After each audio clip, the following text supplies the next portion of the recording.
It's a pleasure to be here again at EUROSPINE, this time to present our pilot study for a randomized controlled trial on the efficacy on clinical outcomes of intraoperative steroid administration in patients undergoing lumbar endoscopic discectomy.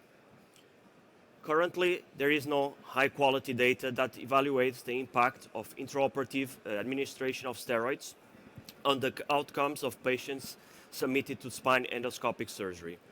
Therefore, here we present the pilot study and the protocol for an RCT that aim to evaluate the impact of steroid application on early clinical outcomes in patients that underwent endoscopic lumbar discectomy. Our study was approved by our local ethics committee, and it consisted on a randomized and double-blinded pilot study that took place in our tertiary neurosurgical center in Porto, Portugal.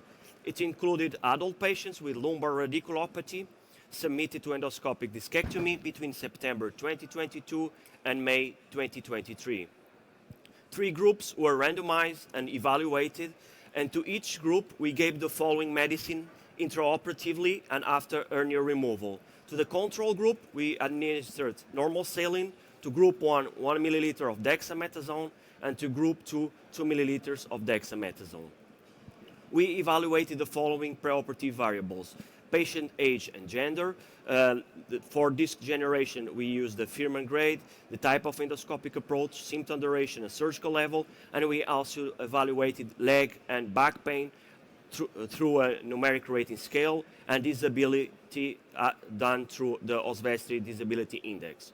As for the postoperative variables, we checked for the back and leg pain at 48 hours, 14 days, 1 month, and 3 months after surgery, and the ODI 1 month and 3 months after surgery.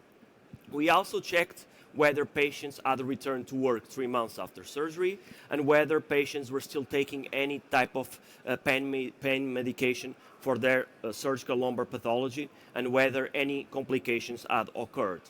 We excluded patients who had any kind of dural tear during the surgery, or who needed intraoperative conversion into open surgery, or those that underwent multi-level surgery.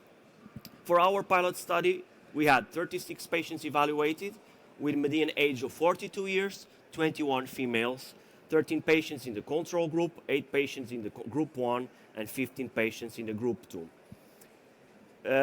All groups had similar preoperative characteristics, and we found no differences between groups during all time periods of evaluation regarding both leg pain and lumbar pain. At 3 months, all the 3 groups showed meaningful clinical improvement.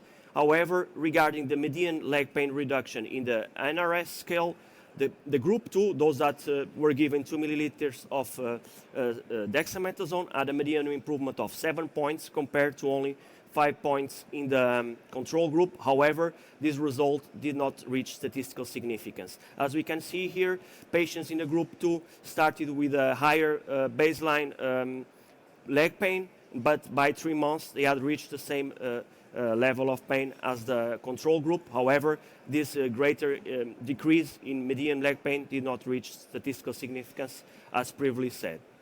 Regarding ODI improvement at 3 months, it was also higher for the group 2 in comparison to the control group, again without reaching statistical significance.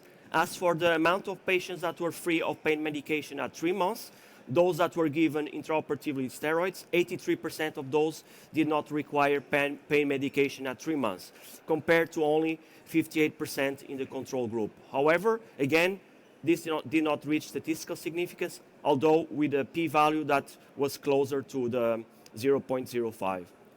To conclude, no clinical differences were found between groups in this pilot study. However, the trends of our results justified progression to the randomized control trial for the 2 milliliter dexamethasone group versus the control group. However, just to put into perspective this pilot study, I will briefly here show our RCT results so far. We have not yet published them anywhere, but to put this into perspective, we have so far analyzed 69 patients with 46 years of median age, 35 patients in the control group, 34 in the intervention group with similar preoperative characteristics. Again, regarding the median ODI reduction at 3 months, small advantage for those that were given steroids, however, without reaching statistical significance.